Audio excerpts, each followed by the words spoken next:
নমস্কার, শুভ সকাল। দেখো আমি এখন তামাক খেতে চলে এসেছি।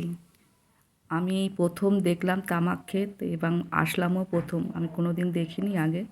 তো দেখো জয়ের বাবা তামাক পাতা কাটছে। জামাইবাবু দেখিয়ে দিচ্ছে কাটছে জয়ের বাবা। তো জয়ের বাবার কাটা দেখে আমারও ইচ্ছা হলো, আমিও ওই দেখো তামাক পাতা কাটতে শুরু করলাম। তো জানি না তো জামাইবাবুর জন্য শিখিয়ে দিচ্ছিল কীভাবে কাটতে হয়। ভালো হয়নি, তবুও চেষ্টা করলাম কাটার। একটুখানি ইচ্ছা হলো একটু কাটতে, না তামাক খেতে এসে কোনো দিন কাটিনি।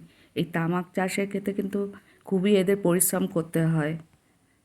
হুম, 1 মণ এটার দাম হচ্ছে 3,000 টাকা।